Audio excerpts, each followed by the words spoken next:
tumeweza kuona namna ambavyo Kelma Story alivyoweza kumpelekea bibie zawadi Zuchu, na tumeweza kuona namna ambavyo alivyoweza kuzungumza na bibie Zuchu akimwambia kwamba hongera sana kipenzi changu kwa kitu ambacho ulichoweza kukileta, kwa kiumbe ambacho ulichoweza kukileta duniani, kwa sababu kuna vingi ambavyo umekuwa ukivitenda na wengi wao wamekuwa hawapendezwi na zile na mambo ambayo umekuwa ukiyafanya. Lakini mimi binafsi sitamani kuweza kuzungumza mengi, ila kwa uwezo wangu ninamshukuru Mwenyezi Mungu kwa kuweza kunifikisha mpaka hapa ulipo, kwa sababu wewe ndio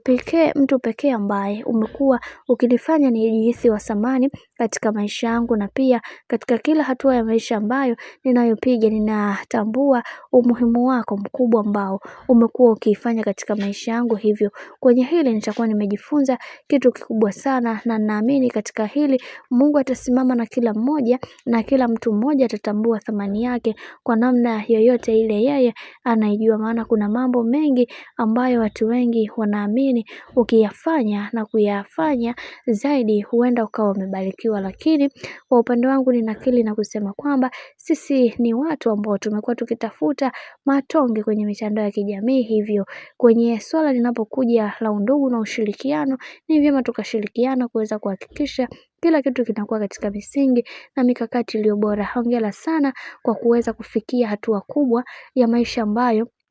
ulioweza kufika, kwani kwa hiki ambacho ulichoweza kukitenda, Mungu aendelee kusimama pamoja nawe kuweza kuhakikisha maisha yako yanakuwa katika mikakati na misingi iliyo bora, maana kuna mengi ambayo tunatamani kuweza kuyaongea, lakini tunaamua kuweza kunyamaza ili mradi tu maisha mengine yaweze kusonga mbele. Bwana, mambo ndo kama hivyo ambavyo unavyozidi kuona, kadri siku zinavyozidi kwenda ndivyo mambo ambavyo yanavyozidi kupamba moto. Mimi nikusii kitu kimoja, kama ndo mara yako ya kwanza kufuatilia channel tupendwa hii hapa ya Bizoza Media, basi nikusii usisahau kusubscribe, kulike, kushare pamoja na kucomment.